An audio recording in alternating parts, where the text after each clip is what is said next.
thématique qui traverse l'industrie du futur avec cette table qu'on a intitulée l'innovation collaborative au profit de l'usine du futur. Parce qu'il est difficile d'innover seul, les projets collaboratifs sont une réponse efficace pour accélérer et pour aller plus loin.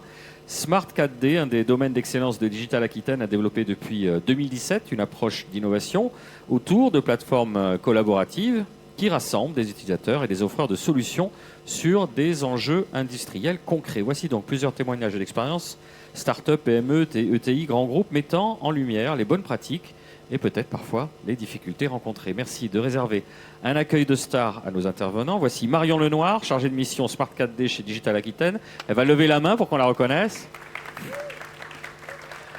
Jean-Luc Barou, directeur adjoint du groupe Arts et Métiers. Samuel Bourri, qui est le CEO d'Ublim. Ublim, comment on dit ? Ublim, ah, c'est bon, l'ai-je bien descendu. François Termy, ingénieur en chef et chef de projet chez Safran Helicopter Engines. Jean-Michel Pétola, qui est le CEO de Vision by Algotech. Et comme je dis souvent la dernière, mais non la moindre, Wendy Lautier, directrice commerciale et associée chez Akeros. Merci à tous les 6 d'avoir accepté notre invitation. On commence par poser les bases. Je vous propose qu'on découvre ensemble ce qu'est ce fameux Smart 4D. Et c'est Marion Lenoir qui nous dit tout. C'est vous qui avez la petite zapette, Marion. Ouais, c'est bon. Alors, bonjour à tous. Je suis l'animatrice de Smart 4D, qui est une communauté de Digital Aquitaine. On est ravis d'être là aujourd'hui pour vous parler de la manière de laquelle on innove au sein de Smart 4D. Alors, donc Digital Aquitaine, c'est une association de Nouvelle-Aquitaine qui a pour but de développer le numérique à travers différents marchés et technologies qui forment des communautés. Alors pour l'actualité, on a reçu il y a une semaine une bonne nouvelle. En fait, il y a quelques mois, on a porté une candidature au label Pôle de compétitivité avec le soutien des clusters, de différents clusters du numérique de Nouvelle-Aquitaine, donc Naos, Alyptic et le SPN. Et donc cette candidature a été retenue par l'État avec un engagement fort sur le numérique responsable. Voilà, ça c'est la petite nouvelle. On est content. Du coup, Smart 4D. Chez Smart 4D, on travaille sur la création de valeur grâce aux nouvelles technologies en partant d'usages industriels. Donc autour de 5 thématiques qui sont à l'écran. Donc le training, la maintenance digitale, les systèmes intelligents, la sobriété énergétique et l'usine 5.0. En fait, on cherche à voir comment les nouvelles technologies comme la réalité virtuelle, la réalité augmentée, la simulation, les jumeaux numériques, ils créent de la valeur au sein de ces grandes thématiques. Donc par exemple sur la formation, la maintenance connectée, les chaînes de fabrication intelligentes. Du coup, depuis 6 ans, on a monté plusieurs projets collaboratifs autour de la formation. Je fais vite de la maintenance digitale et de l'usine. Non, c'est pas lié à votre intervention. Ça. Ah, c'est pas lié ? Non. Ok, d'accord. Petit coup de stress. Du coup, on a monté plusieurs projets autour de la formation, de la maintenance digitale et de l'usine du futur. Et donc, on a construit au fur et à mesure une approche de l'innovation autour de 3 étapes, donc qu'on a illustrées sur cette slide par une fusée. Donc la première, c'est connaître et comprendre. La deuxième, créer, dérisquer. Et la troisième, déployer et transformer. Et c'est ce qu'on va vous expliquer dans cette table ronde. Merci Marion. On embarque tout de suite dans ce premier étage de la fusée de l'innovation. Connaître et comprendre, c'est Jean-Luc Barou qui nous dit tout. Bonjour à tous. Alors effectivement, on a présenté, du moins Marion a présenté ces 5 grandes thématiques. Et effectivement, dans l'industrie du futur, on entend souvent tous ces gros mots, maintenance prédictive, usine 5.0, mais réalité augmentée, réalité virtuelle. Et on se pose toujours la question, mais finalement, qu'est-ce qui se cache derrière ? Et comment on fait pour appréhender un peu toutes ces nouvelles technos et comment elles peuvent être intéressantes ? Et ben, l'idée, ça a été de créer une plateforme qu'on a au sein des Arts et Métiers, dans laquelle on a regroupé plus d'une vingtaine d'industriels qui proposent ces solutions.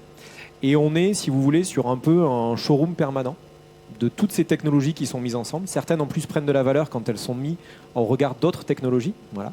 Et l'idée, c'est dans un premier temps d'acculturer et d'acculturer une population qui est extrêmement large, puisqu'on va de nos étudiants jusqu'aux industriels, à différents partenaires. Et l'idée, c'est de mélanger justement dans une place commune l'ensemble de ces personnels-là au travers de ces technos-là et de leur montrer, dans un environnement industriel aussi, qu'on peut l'avoir aux arts et métiers, de montrer quel est l'apport de ces technos et en quoi cette techno va amener sur quelque chose de concret. Donc l'idée, c'est montrer les différentes technologies, comme Ublim qui vous expliquera un peu plus précisément tout ça, montrer aux différents partenaires qui sont là, aux différents industriels, mais puis également, je pense aussi, former nos jeunes de demain, parce que c'est eux qui permettront aux entreprises de se transformer et de passer dans l'usine du futur. Donc c'est extrêmement important d'avoir une place où on peut mélanger l'ensemble de ces personnels et puis bien évidemment créer aussi de l'interaction. À partir du moment où on comprend la valeur ajoutée que peut avoir une technologie, on peut la transposer dans son entreprise sur ces problématiques et créer de la fusion et de la connexion au travers de tous les gens qui sont présents. Et Ublim en est un parfait exemple dans cette continuité. Et oui, la vie est particulièrement bien faite, puisqu'on a avec nous Samuel Bourri, qui a participé à ce fameux démonstrateur Practice et qui va témoigner. Complètement. C'était très utile, merci, c'est ça? Oh. Merci beaucoup, Samuel. Donc, moi, je suis fondateur de Ublim. Qu'est-ce qu'on fait? On va digitaliser le carnet de maintenance d'une machine et pouvoir le rendre disponible sur votre smartphone. L'historique, la documentation. Alors, je ne sais pas si tu peux mettre le petit visuel. C'est en cours. Elle est partie. C'est analogique, c'est en train d'être numérisé. C'est ça. On a encore une étape antérieure, vous voyez. C'est ça, exactement. Practice 4.0, je crois que c'est né d'ailleurs en marge du Vive Industrie de je ne sais plus quelle année où on s'était tous regroupés. On s'était dit, tiens, de manière collaborative, on va faire un démonstrateur pour que les patrons qui viennent ici sur ce salon-là puissent voir vraiment ces technologies en mode démo et les tester. Là, effectivement, vous étiez à jeun pour cette décision? Pas tous.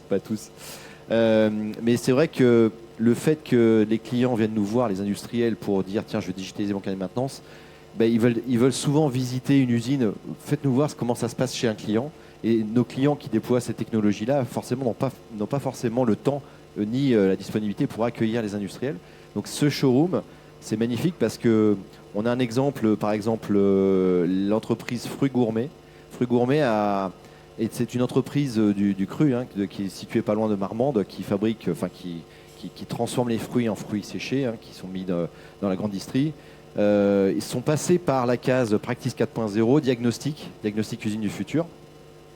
Et comme on est vraiment fort de solutions et que les problématiques liées à digitaliser la maintenance sont très des vrais sujets, des vraies problématiques dans les industries agroalimentaires qui doivent tracer tout ce qui se passe dans leur usine. Toute machine doit être maintenue. Les carnets de maintenance sont présentés aux autorités pour être sûr que tout se passe bien, que le respect sanitaire est fait dans les règles. On voit toutes les usines qui ont dû fermer à cause des problèmes de bactéries, etc. Donc effectivement, c'est un sujet très sensible. Et la maintenance en est une composante importante.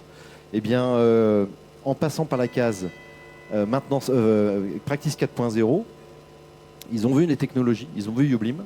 Et quelque part, ils nous ont appelés en disant nous, votre technologie, on l'a vu en démonstration sur les machines de l'ENSAM, sur le démonstrateur Practice 4.0. Qu'est-ce que vous pouvez faire avec vous?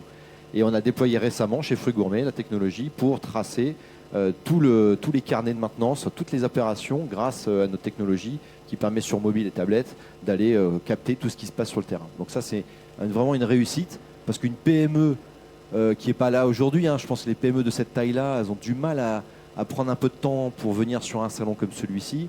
Eh bien, elles ont pris un petit peu de temps pour faire un diagnostic.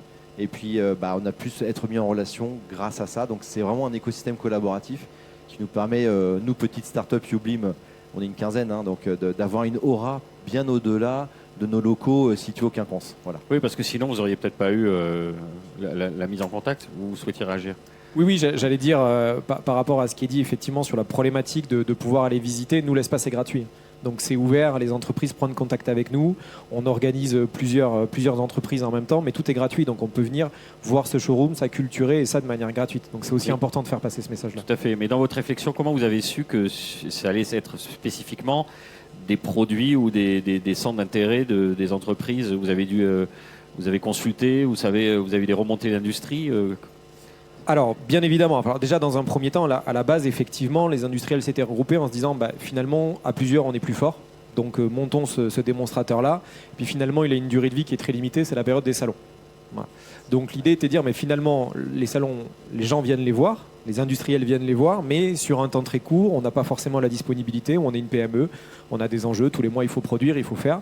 Donc nous on s'est dit, finalement il faut qu'on puisse permettre aux gens de venir en dehors de ces créneaux-là, il les faut, comme Vive Industrie, mais il faut aussi leur permettre d'avoir ces temps d'échange et de venir. Et donc l'idée de l'implanter dans l'école et de rester gratuit pour venir faire, effectivement, on se rend compte que c'était une très bonne idée. Et aujourd'hui, on est quasiment à plus de 600 visites sur la plateforme qui a 1 an et demi d'existence, quoi. Voilà. Donc, Ouais, et en plus, je dirais que chaque offreur pitch les 19 autres solutions, et ça c'est intéressant.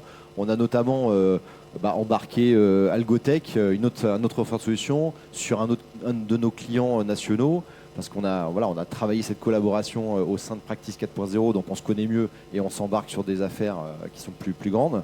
Et on essaie d'embarquer aussi les étudiants, parce que ce qui est important, c'est que les industriels, ils ont besoin de la jeunesse pour déployer les solutions digitales, les solutions Industrie 4.0 au sein de leur usine. Et on essaie de mettre en place des choses avec la junior entreprise, notamment de l'ENSAM, pour qu'eux aussi gagnent un petit peu leur vie pendant les études et après, en extension, sur des contrats d'alternance ou de professionnalisation. Merci Jean-Luc et Samuel. On continue à filer la métaphore de la fusée en abordant son deuxième étage que vous avez appelé créer et dérisquer. C'est François Termy qui nous explique. Bonjour à tous. Donc effectivement, je vais vous parler du projet DCB et Data for Operation. Donc on pourrait également parler de Data from Operation. Ce qu'on voit en premier lieu là sur la planche, c'est qu'il n'y a pas une usine, en fait, il y en a plusieurs. Donc il y a plusieurs organisations avec plusieurs systèmes, plusieurs environnements, et qui ont intérêt, en fait, le modèle économique de Safran Helicopter Engine, c'est de proposer des services à l'heure de vol sur la base des turbines d'hélicoptères qu'ils fabriquent et qu'ils conçoivent. Donc on a intérêt avec notre client à avoir ce moteur qui est le plus disponible possible. Le client peut voler et nous on peut lui fournir un service, on va dire, efficace.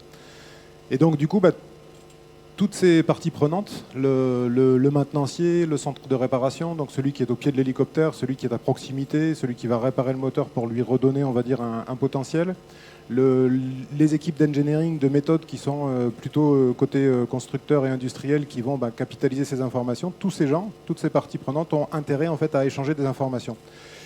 Et aujourd'hui, ça se fait du fait de la réglementation et des contraintes réglementaires liées à l'aéronautique, au niveau de sécurité qui est requis.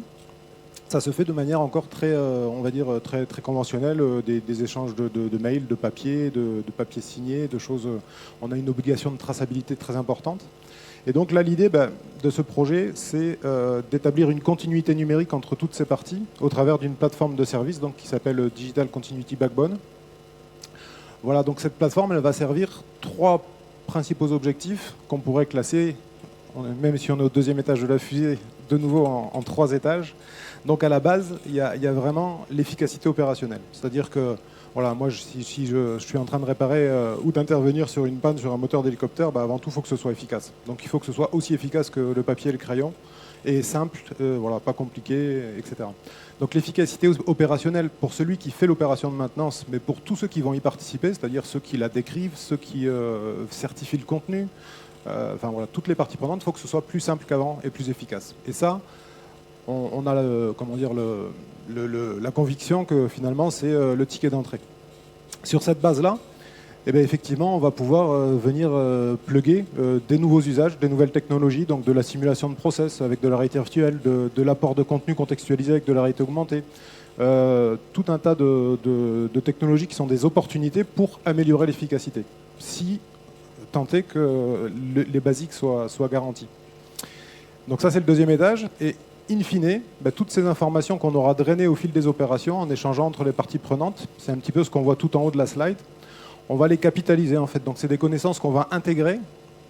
Et pourquoi on intègre des connaissances ? Pour améliorer en fait notre service, pour prendre des décisions de façon collaborative, de façon plus efficace, parce que l'idée de la maintenance, c'est de décider, je peux remettre en service, je ne peux pas remettre en service, il faut que je remplace telle pièce, telle autre, ça coûte cher, ça coûte pas cher. Bon. Donc il faut faire ça de façon optimale pour l'industriel et pour le client. Et du coup, il faut intégrer ces connaissances, les mettre à disposition. Et ça passe par des données structurées et donc des standards qu'on va décliner voilà, sur le matériel aéronautique, mais L'idée, c'est bien sûr de mettre cette technologie et ces plateformes à l'usage d'autres industries, d'autres filières, de structures peut-être plus petites que celles de Safran ou de celles de ses clients. Voilà, avec la possibilité de porter ces données sur cette plateforme et de pouvoir valider la valeur avec ces 3 étages, hein, le basique plus des nouvelles technologies et enfin extraire des connaissances avec des méthodes plus à l'état de l'art. Voilà. Et vous n'êtes pas venu seul, puisqu'on a Jean-Michel Pétola qui est avec nous, qui témoigne justement en tant que participant au projet. Racontez-nous. Oui. Peut-être quelques mots d'abord sur qui vous êtes, Jean-Michel. Alors, nous, on est une PME qui s'est transformée en start-up et on a mis il y a 2 ans sur le marché une technologie no-code. C'est quoi du no-code? C'est en fait une technologie qui permet de créer des applications, de les intégrer sans faire de ligne de code. L'avantage, en quelques mots, c'est de faciliter, d'accélérer. On gagne 5 à 10 fois en termes de temps. Et puis de démocratiser aussi l'accès au développement applicatif de tout point de vue. Et dans DCB, notre rôle, c'est d'être un peu l'organisateur de la continuité numérique. Vous avez bien compris, il y a différents acteurs dans le système, tel que François l'a décrit. Vous avez donc forcément des systèmes extrêmement hétérogènes que vous ne pouvez pas demander de révolutionner pour les besoins de votre propre projet, il faut faire avec. Et donc on vient s'intégrer avec ces technologies de manière non intrusive. Comme j'ai l'habitude de le dire, c'est comme chez McDo, vous venez comme vous êtes. Donc vous ne changez pas. Et c'est quand même très important parce que souvent les systèmes propriétaires ont coûté très cher à être mis au point. Donc les modifier, etc., c'est quand même une sacrée gageure. Par contre, toute la validité du service qu'on peut apporter, c'est d'être certain qu'on peut accompagner toutes les données tout au long du cycle de vie de manière pertinente en les agrégeant avec d'autres systèmes, des données arrivant d'autres systèmes qui sont propriétaires, etc. Donc voilà, ça c'est notre rôle. Et vous imaginez bien que pour une PME transformée en start-up, participer à un projet de ce type-là, c'est avoir la chance d'être face à des use cases incroyables, des use cases industriels dont on rêverait et qu'on ne pourrait pas imaginer tout seul, se confronter à des expertises, parce que nous, on fait la partie continuité numérique, mais derrière, comme vous avez bien compris, tout ceci peut déboucher sur des systèmes de réalité virtuelle, etc. Donc il faut savoir transmettre de manière pertinente ces données à ces systèmes de visualisation, de simulation, etc., qui sont faits par d'autres, et en réciproque, de restituer ces données quand elles ont été modifiées. Donc le deuxième gros atout de participer à un projet de ce type-là, c'est que on rentre dans un écosystème, on travaille avec d'autres experts et on construit ainsi petit à petit ensemble des solutions complètes qui peuvent servir l'industrie et des usages extrêmement forts. Donc évidemment, ce qui va servir à Safran aujourd'hui, demain, peut servir à n'importe quelle PME. Et donc on reboucle avec Practice 4.0 dont parlait Jean-Luc tout à l'heure, où ça permet justement à des PME qui, elles, ont des problèmes. On leur parle d'industrie 4.0, etc. C'est quand même un sujet un peu vaste. Et ben là, c'est des plateformes qui permettent de dérisquer un certain nombre de sujets et qui ont été déjà traités avec de la complémentarité de différents offreurs de solutions qui, en plus, ont tous le mérite d'être en région. Merci beaucoup, Jean-Michel. On retrouve Jean-Luc, justement, pour le 3e étage de cette fameuse fusée d'innovation que vous avez appelée « Déployer et transformer ». Exactement. Donc on reprend, on s'est acculturé et puis finalement on a dérisqué. C'est une notion qui est importante. On va sur de l'innovation, donc il y a toujours une part de risque là-dessus. Donc pour pouvoir s'engager, quand on est un industriel, une PME ou autre, il faut effectivement qu'on dise je peux y aller parce que finalement je me rends compte qu'il n'y a pas tant de risques que ça, ou du moins j'ai travaillé et je peux y aller. Et après, tout ça, il faut le mettre en place. Il faut avoir possibilité de le déployer, d'aller vers peut-être de l'industrialisation de ces solutions-là. De la même manière, Practice peut accompagner de ce côté-là en disant finalement on s'est acculturé, on a vu ces technos-là, comment elles pouvaient m'aider. Enfin, du moins, j'ai compris cette techno. Ensuite, j'ai mon use case qui est propre. Donc, l'ensemble des technos ont été dérisqués sur des projets avec justement des gros use cases où on se dit finalement, on ne peut pas avoir accès, ce que disait Jean-Michel. C'est des choses sur lesquelles on n'a pas forcément accès, nous, petits. Si ça a été éprouvé avec les gros. Ça a été éprouvé avec les gros qui sont aussi garants et qui viennent tamponner ça. Après, il faut bien sûr pouvoir déployer tout ça. Alors, on offre aussi cet espace de jeu en disant, finalement, on a dérisqué, il faut déployer, il faut s'assurer que cette solution, elle est transposable aussi dans mon entreprise. Et on peut venir jouer au sein de Practice là-dessus, avec son propre use case, l'apporter, venir le mettre en place sur des moyens industriels qu'on va retrouver, qui seront présents au sein de l'école, mais aussi dans l'entreprise.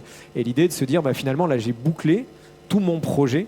Et OK, je peux le transférer directement, je peux transformer l'essai dans mon entreprise parce que j'ai eu tout un écosystème avec cet aspect collaboratif qui m'a permis de dire je peux m'engager sereinement en ayant minimisé les risques dans ce projet. Je peux m'engager dans ce projet grâce à tout l'écosystème et à tous les participants qui ont été mis là-dedans. C'est ce qui s'est passé pour vous, Wendy Lautier ? Alors en quelque sorte, donc, pour replacer déjà le contexte, donc Société Akeros, on est basé à Pessac. Notre métier, donc, c'est l'édition de logiciels. On a développé, comme vous pouvez le voir ici, donc, une plateforme logicielle qui se nomme Easy pour interopérabilité des systèmes intelligents. Donc, que va-t-on apporter avec Easy ? On va venir orchestrer, en fait, tout un écosystème robotisé. Donc, on va venir faciliter la collaboration de systèmes hétérogènes. Quand on parle de système robotisé, ce n'est pas seulement du robot, du hardware physique, c'est aussi, comme on peut le voir ici, par exemple, un écosystème complet avec de la machine CNC, des postes manuels, différents logiciels. Et en plus, on va venir apporter, on va venir un peu au-dessus, on va dire, apporter une gestion intelligente des lignes de production. Donc, à travers notamment l'ordonnancement des étapes et des tâches dans la ligne de production. Donc, de manière un peu plus concrète, je vais prendre l'exemple d'un rapprochement avec une société. Donc, on peut peut-être passer juste après. Merci Marion. Donc, comment on est venu à échanger avec Luca Robotique ? Donc, Luca Robotique est situé à Bazas, donc dans la région. On s'est rapproché de cette formidable PME industrielle parce qu'on avait en fait on va dire des savoir-faire et des compétences en commun. Donc nous, on fait le logiciel, eux sont fabricants d'axes linéaires. L'objectif à travers ce projet, c'est un projet de Tollery 4.0 comme on peut le voir ici, qui fait intervenir plusieurs partenaires. Donc on voit la machine laser qui est tout à gauche de Mazak, les tours robotisés de Luca Robotique. On vient ajouter un ERP, donc de la marque Silob, etc. Et l'objectif, en fait, c'est d'avoir un écosystème complet, donc avec plus tard des AGV pour faire du flux, etc., de la presse plieuse. Donc le but de notre relation, de notre réunion, de nos deux acteurs, finalement, c'était de lier, en fait, nos savoir-faire, donc la partie logiciel soft et la partie hardware.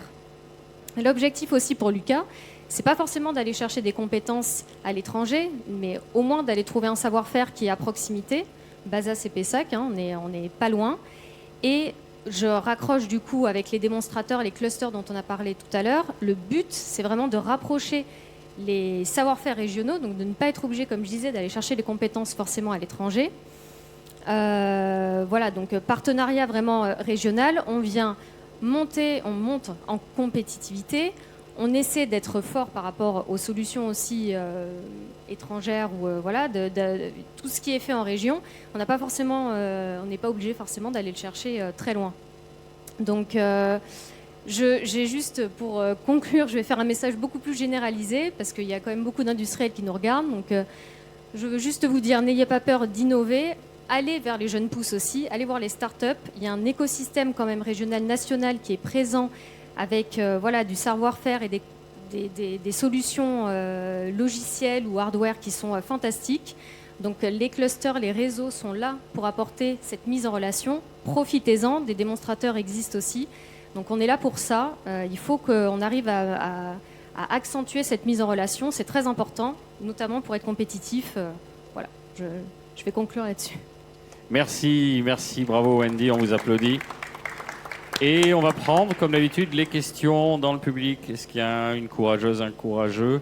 Profitez de la présence de nos experts pour poser justement des questions. Ils sortent de la pause postprandial. Je pense qu'on a été très clair surtout, donc Oui. c'est compliqué de poser On peut une se dire question. ça aussi. On a tellement été bon Pas qu'il n'y a pas faux. de questions. Ouais, vous avez été bien. Vraiment? Pas de questions particulières? Sinon, si vous êtes timide, vous avez tout à fait le loisir de leur poser des questions après, parce que tout le monde est là. On a même un espace dédié sur le côté. Ben, on va encore vous applaudir. Merci Avec à plaisir. vous. Merci à vous. Merci. Et bravo. On se retrouve dans quelques instants. On va parler de solaire thermique. À tout de suite.